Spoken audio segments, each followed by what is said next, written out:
Leafs fam, hockey world, what is going on? This is the Leafs Convo podcast. I am Norman James. So glad to have you with us for this final Monday before July 1st. By this time next week, we'll know where John Tavares is going to call home for the rest of his NHL career, most likely. Will it be Toronto? That is certainly the hope. Mike Augello is back from Dallas, Texas, where he was covering the NHL entry draft and doing an amazing job. He's ready to weigh in on the John Tavares discussion. I know we've spoken about JT ad nauseum, but let us have this, please. Mike's ready to go. I'm ready to go. You're ready to go. So let's Leafs Convo right now.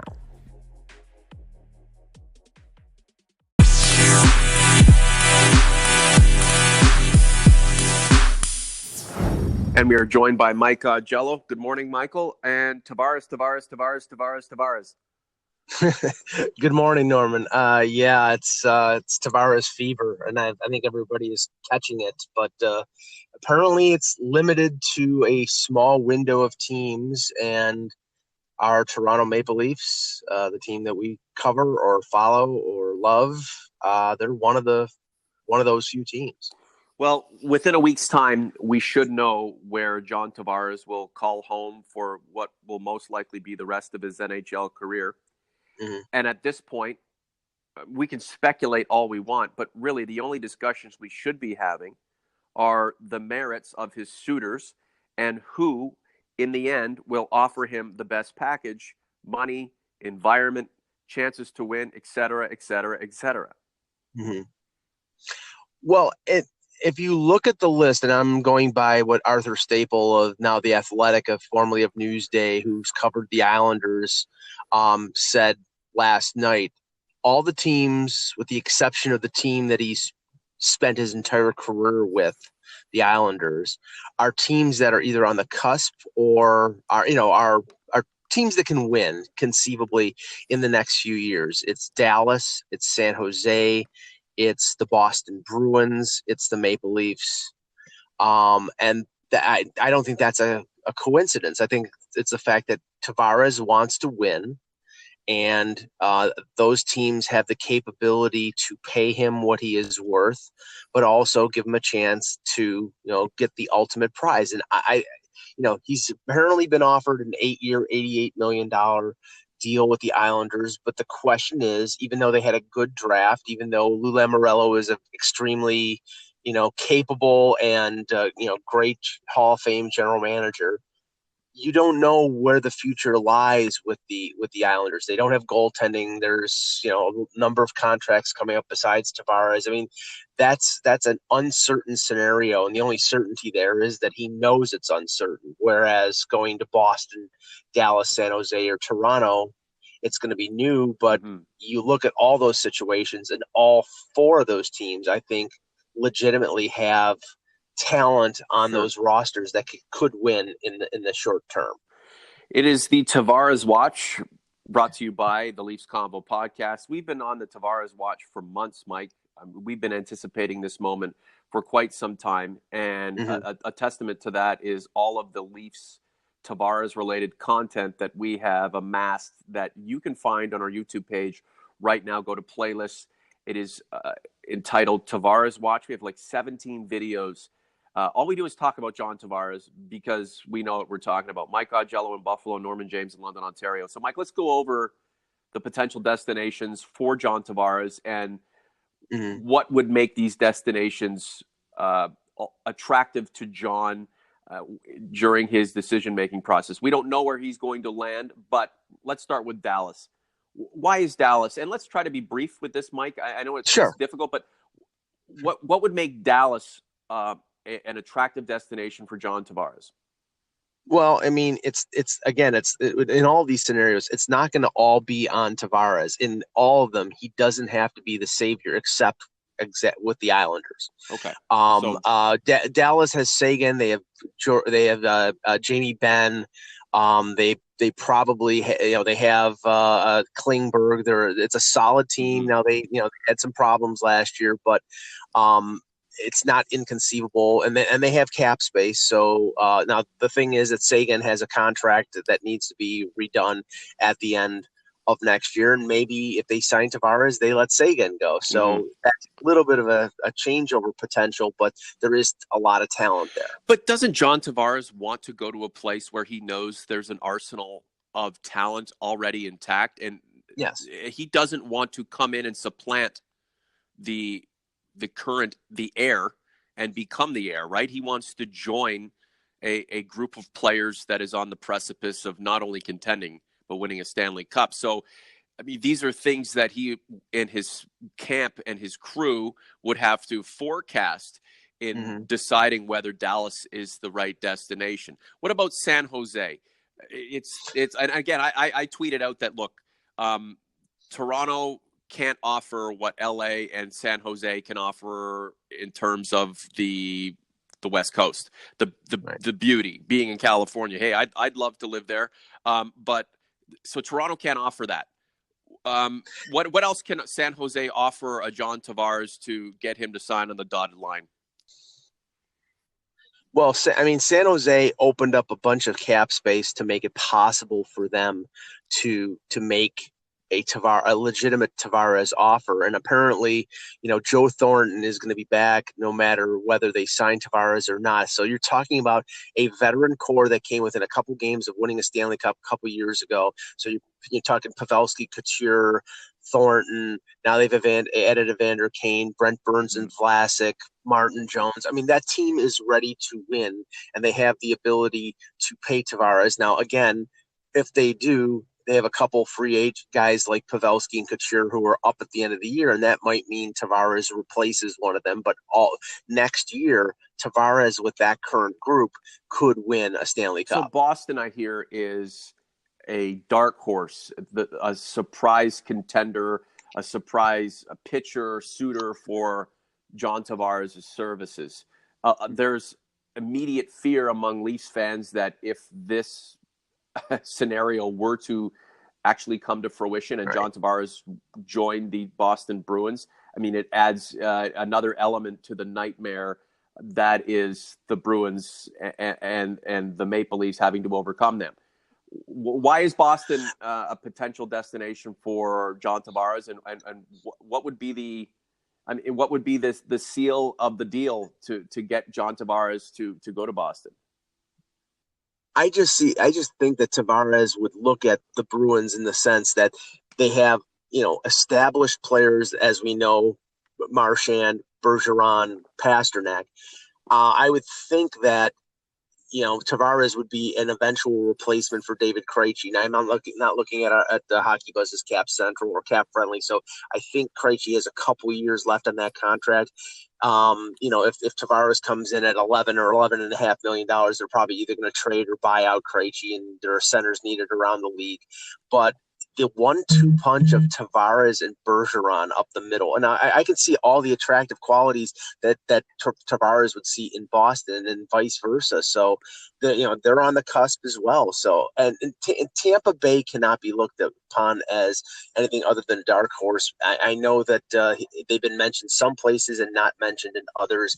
I don't know whether they have the capability to do it with Kucherov's deal coming up next year. So that may be why they've sort of fallen by the wayside in Vegas as well. So who else do we have on the list of potential destinations for John Tavares? Las Vegas?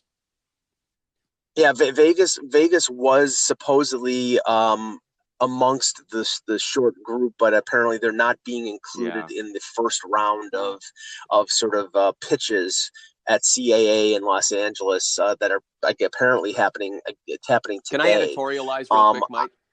Las Vegas, sure. We love you. Congratulations on your run. But you never know what that run might do to your future. It may have been more of a detriment than a positive.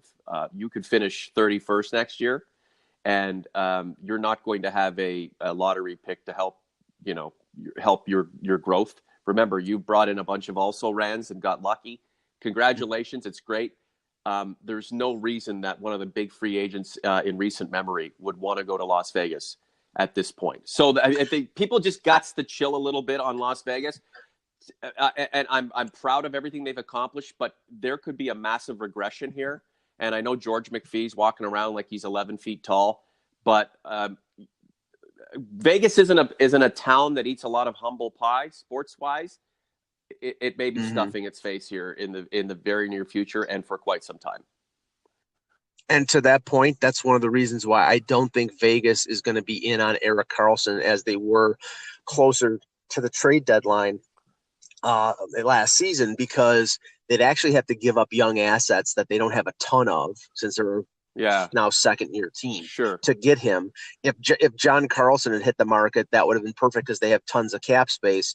I think they would be in on Tavares because of that fact, but Tavares may not want to go to a situation where they could take a step down next year, and he would probably be blamed because he's the difference between last year and this year. So I don't think there's a hunger for him to go What there. about Montreal, Mike? Anyway, I don't want to piss all over Montreal and their fans. I honestly have a lot of respect for Habs fans because they remind me of Leafs fans. But where Montreal is right now is where the Leafs were stuck and mired for a very, very Yeah, long time, and I don't see Montreal getting out of the SHIT for a considerable yeah. period. So best of luck to them. Tampa Bay, is that a possibility?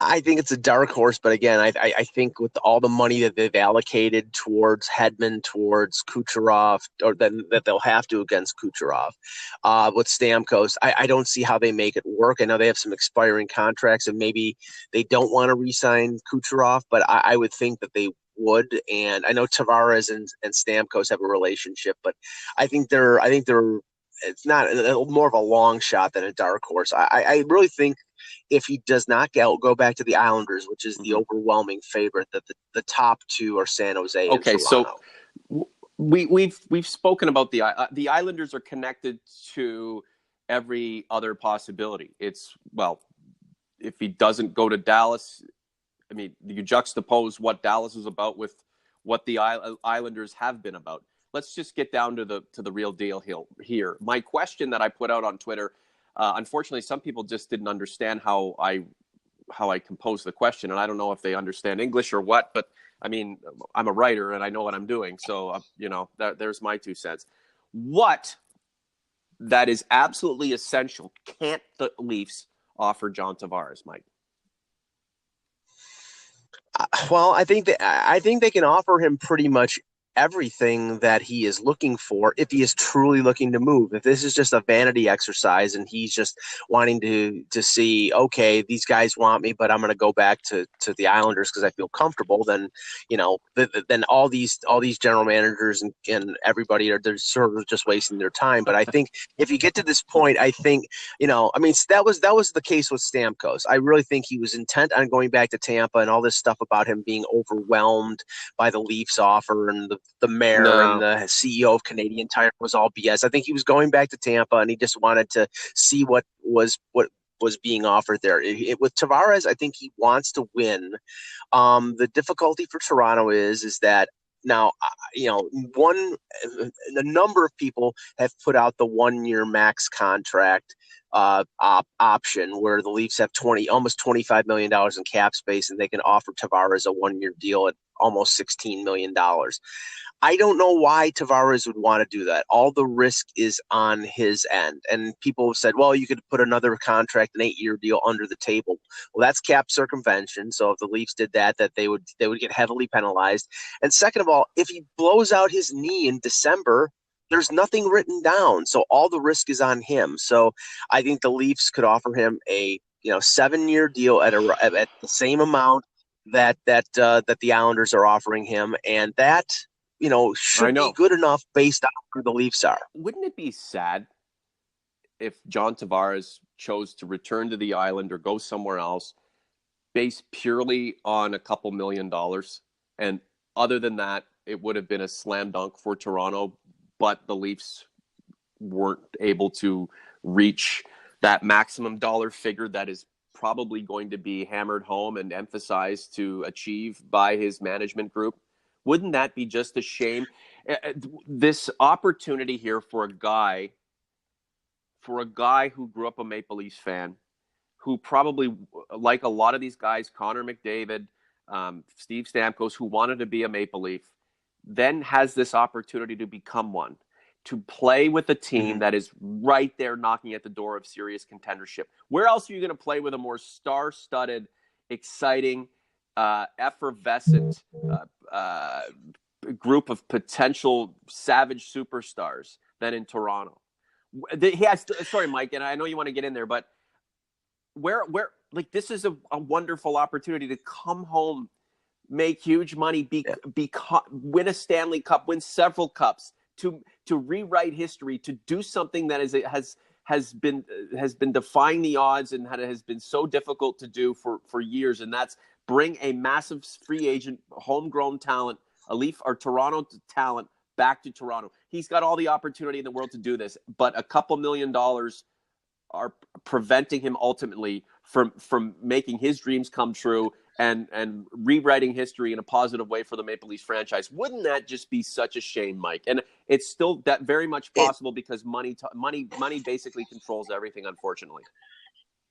In the end, I don't think it will be, the $11 million difference if it's 1 year, 1 year of the contract that will make Tavares go back. I've heard somebody say, hockey players are the most loyal players in terms of the organizations that draft them.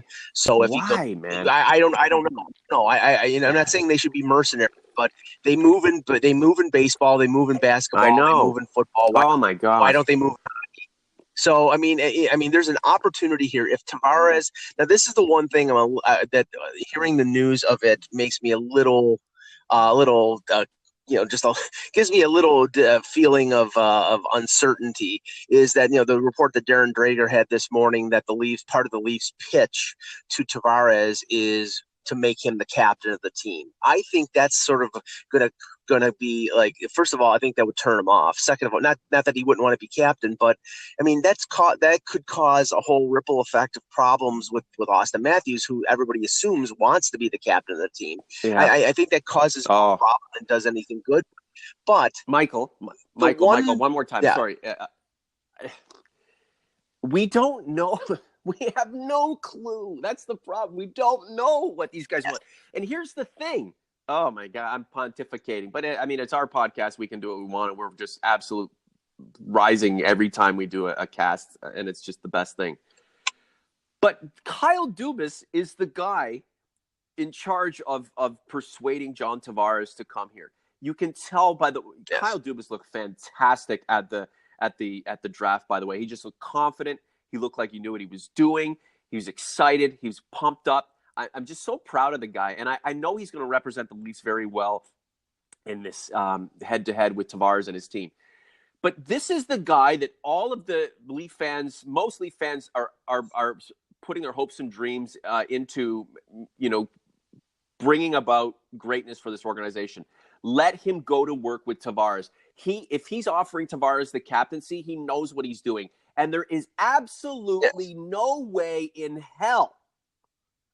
There's no way in hell that they didn't consult with Austin Matthews prior to this. There is no way on earth in hell or in heaven or wherever that they would just offer John Tavares the captaincy and then make him the captain at the big press conference to anoint him a Maple Leaf and then go, have somebody say, Austin Matthews found out about this on Twitter. There's absolutely no way that happens. And you have to think that Austin Matthews, who is 20 years old or 21, might believe that bringing in John Tavares to be the captain would be beneficial to him, beneficial to the team, beneficial to their prospects of winning a championship.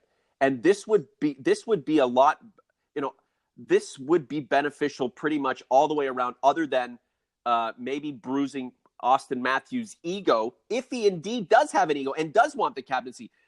This is huge. And if it could mean for the Leafs cementing this guy, this John Tavares character, as a member of the organization by giving him the captaincy and everybody's on board with it, then do it. Sorry, Mike, you can continue. No problem. The one thing that I think that Leaf fans and the organization are trying to avoid is a repeat of the Stamkos situation. But the situation is completely different now than it was a couple of years ago, because you remember when they were pitching Stamkos, this team was coming off 30th place. They were going to have Austin Matthews, but nobody knew what Austin Matthews was. Mitch Marner had just won the Memorial Cup, so the team wasn't formed yet. Now you're 2 years later. You're in the mix to be a contender for the Stanley Cup. You've got one of the best coaches in the NHL. You've got competent management. You've got cap space. You've got a group of young players. All this together. I mean, this is not the landscape of the Maple Leafs 2 years ago. So that's in the Leafs' favor. And now if Tavares wants to take on the challenge, because even though the Leafs are there, and even though the Leafs have support players and quality core players, you can't avoid what's going to happen in the Toronto media if he gets signed. He's going to be looked upon as the savior, because that is what the Toronto media and the Toronto fans will do for a superstar player who comes in. Who? Steve Simmons? But again, though, this Toronto media. Who? James Myrtle? You go to bed at night feeling scared of James Myrtle? I mean, he's an amazing reporter. He knows what he's doing, but he's not tough.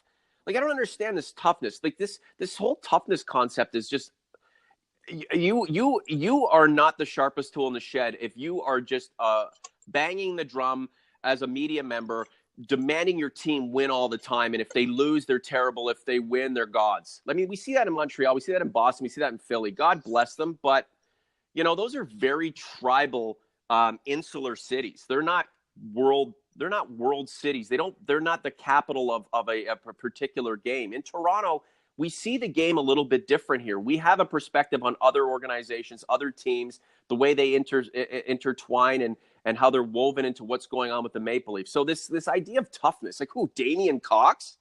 And I'm not these guys are legends. But John Tavares isn't going to tell Kyle Dubas he's not coming here because he's afraid of Damian Cox or Steve Simmons or who. I don't know a lot of these millennial bloggers out there who are waiting for John Tavares to say something wrong to somebody so they can tweet it out real quick and look like they look like they're trying to save society. I mean, they're probably more dangerous than these old guys are. But this idea of Toronto media, we know our hockey, Mike. That's the thing. We know our hockey. If John Tavares has a bad game, I'm not going to turn around and say he sucks or the deal was terrible. But this whole Toronto media narrative, there's the most media here. This is the capital of the game. And we understand who we're getting. So anybody who's going on about Toronto media being tough is thinking of a Toronto media or a media style of the past. Now we're a lot more thoughtful and a lot more understanding. We know what this guy's about. We know where he's coming. We know what he's getting into. We know the team that he's joining and how that team should be conforming around him. We understand the situation now. So this idea of toughness, Mike, I'm sorry. I see it and I hear about it. It lacks fact and it's lazy stuff. There is no heady, heavy, detrimental, evil Toronto media. That is nonsense. He could handle Steve Simmons and Damian Cox if those are the guys that everybody's worried about. Just to put a capper on this, I'm not saying that they're evil or hateful, but there will be pressure, and there are players who have avoided Toronto because of that pressure, because of the need, because of the perception of them having to be the Messiah. Now the thing is that the Leaf organization in the last few years, they've protected their players better and they've provided support for their players better. And I think those factors will be positive column if John Tavares decides to come to Toronto. It's not going to be him on an island. He's going to have the support from Dubas, the support from Babcock, and from quality players on the roster. So I think we have a better understanding of where the Maple Leafs are, what they should be able to accomplish if they bring in somebody like John Tavares, Mike. And that's what I'm getting at here. John Tavares,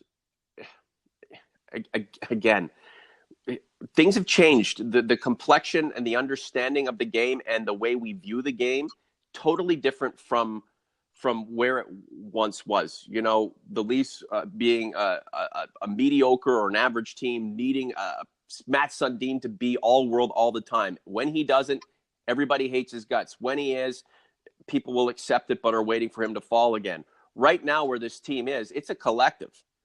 John Tavares is an amazing player, but you could argue if he joins the team whether he is the outright best player. Does he have more spunk in his game, more creativity than Mitch Marner? I don't know. Does he have a better shot from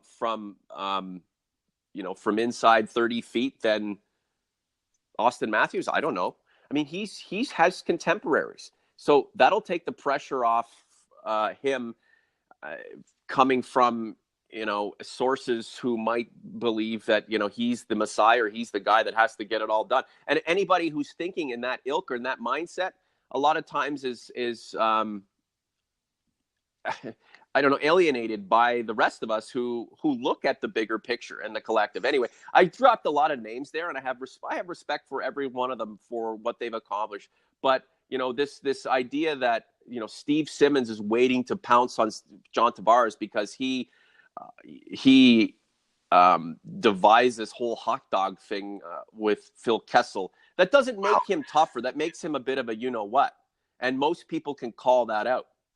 So anyway, I think John Tavares, I don't see any reason why he shouldn't become a Maple Leaf.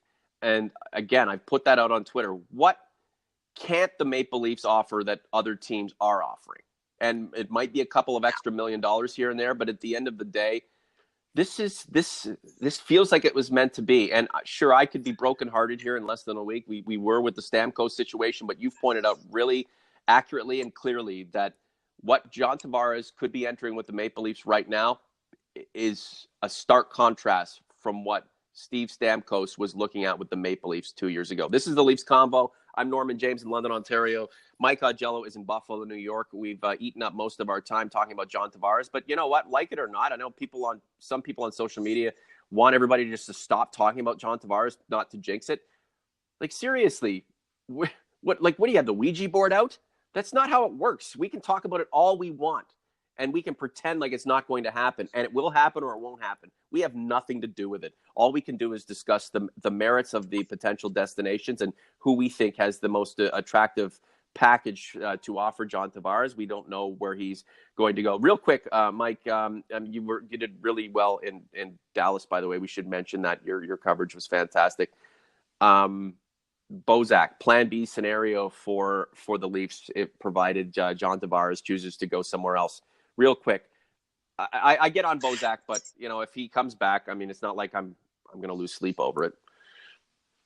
Well, I just think that they have to have some sort of battle plan if they don't get Tavares, and they are keeping their options open. They're staying in touch with Bozak's representatives. I asked Kyle Dubas before the draft on Thursday whether he would circle back or he's maintaining contact with the representatives of Van Riemsdyk and Komarov and Bozak and a few others. And he said, yeah, I'm maintaining contact. He says, we're going to stay in the loop. And they apparently are. There have been reports that Bozak's getting a lot of interest because the center market other than Tavares is very thin with Paul Stastny and Bozak. And then this is the thing. I think Bozak is going to get 3- and 4-year offers from the teams that are interested. I don't think the Leafs are giving him anything more than a 2-year offer. So if the Leafs get him back, it's going to be on their terms. And I still think more than likely he's going to get an offer from somebody that's going to be double the length of what the Leafs are going to offer, and he's going to take that offer. So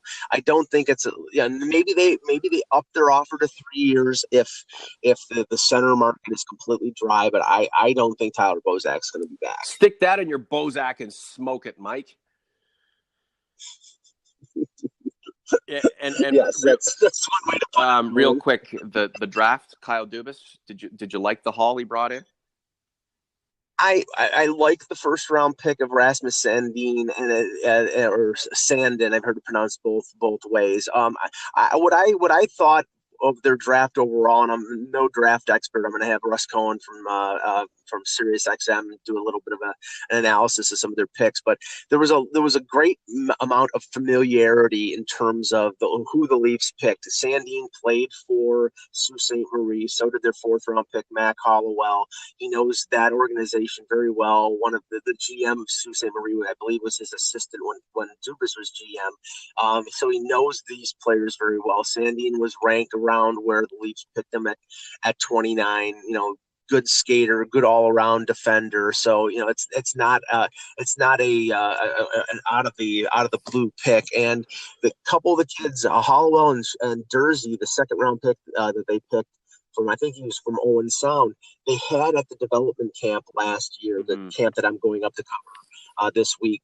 They had them both at the camp last year. They're overagers, so they were familiar with these players. And so it makes a lot of sense that they were the picks. Are you into Super Mario at all? I have an no, 8-year-old daughter and a 6-year-old son, and they love Super Mario. And my daughter, they're really into the Leafs Convo. They love Mike and Buffalo, by the way. They absolutely love you, and they're so happy that you made it into Texas and back without being harmed. Congratulations, you did a great job, by the way. But they liken Jake Gardiner to King Boo, and the King Boo is the king of the booze, but there are lots of boos just of his, the same mold, but they're not the king. They all want to be king, but he's the king. And Gardiner's King Boo, and there are a whole bunch of boos within the organization who play the same kind of game and who want to be king. And let's just put it this way: that Jake Gardiner, considering his money, considering what he has left on his contract in terms of length and what he might be asking for coming off a career year, the king could be dethroned here. Mike, don't you think? I think it's possible, but I was discouraged from the point of view of people who don't want Jake Gardiner back. That one of the things that Kyle Dubas was doing, talking to Pat Brisson, who's the representative for Tavares. Apparently, he was talking about contract parameters for Jake Gardiner. Now, maybe that's the fact that how much does Gardiner want, and if he wants too much, then maybe they explore other options. But it appears that the Leafs are at least, researching what it would take to sign Jake Gardiner. And personally, I think that's a non-starter. I think that there's better other options, but we'll see. We'll see what the next few weeks. Well, I thought the Leafs could spend their money on John Tavares and then use Jake Gardiner as trade bait to bring back a player who's a little bit more responsible defensively, and then have the Morgan Rileys, the Dermotts, the Zaitsevs. You have Liljegren, and then you have Rasmus Sandin coming through the pipeline. So you have a lot of young Jake Gardiners who are itching and clawing to take on a role that Jake Gardiner currently holds down right now. So to sign him and have all these players of his quality or his style be behind him, yet have a lack of defensive-minded, young, tenacious defensemen who are rugged and heavy and who skate well, that is a bit of an issue. And I'm hoping they spend the money they could spend on another defenseman on John Tavares. But like I said, we don't know what is going to take place. We probably have to wrap it up here, Mike. But last point, and then we're just kind of doubling back a little bit on John Tavares. The report is that they were going to offer him the captaincy, and I'm fine with that, because to me the whole concept of the captain and on today's sports teams, even in hockey, I don't really care. I want a bunch of captains out there, and I really don't like to have this hierarchical setup on the roster. I'm not for total democracy. Like everybody who says anything has the opportunity to have the last say, or everybody's opinion means the same thing. It certainly doesn't. But if John Tavares becomes the captain, or they offer him the captaincy, and he turns it down and says, I still want to come, I don't need to be captain, give it to Austin Matthews. That's if they're offering it to him and asking for his ideas and opinions the same way they've certainly had to have consulted with Austin Matthews prior to this meeting with Tavares, then that's fine too, right? Last point to you. Yeah, I think it's fine if they've approached it the way you've described. Then I think it's fine if they just said we're going to do it and they haven't consulted with Yeah. Austin Matthews. Then, and I think that this organization has the foresight to not do that. But if they, if they're just doing it as a plum, an additional thing, and he's a leader, he's Yeah. been a captain of the Islanders, and he's a veteran guy, and there's, I would think that there would not be a lot of ripples and way. It's just, the assumption has been there that Matthews is going to be the team captain. That maybe they think he's a little too young right now, but eventually he will be. Maybe that eventual will be 5 or 6 years Mhm. down the line if they sign Tavares and Tavares becomes Yeah, captain. We'll see. exactly. And if Kyle Dubas, the chosen one, who we're all putting our hopes and dreams in for this team and our faith, were to not consult Austin Matthews and just make this fanboy captaincy pitch to John Tavares, Kyle Dubas would have a lot of explaining to do, and that would show a real naivete in his first era or his first period as general manager. There's absolutely no way that would happen. And again, had he done so, that would also indicate that Dubas and Matthews are set for war or set for some sort of contractual posturing showdown. And so there is absolutely no way that would be the case. Clearly, he was consulted, and we'll just have to see what happens. We don't know what's going on in those rooms. We don't know how the pitch is being made. We don't know how John Tavares feels about everything. I mean, there's talk, there's rumors about his fiance and where she resides and where she works. I really don't want to get into too much of that stuff. I'd like to keep my fingers crossed that it's beneficial to the Maple Leafs' chances of landing the guy. But at the end of the day, we'll just have to wait and see. And as I've mentioned on social media, buckle up, folks. Enjoy the ride or don't. Michael, we got to go. Thanks, Norman.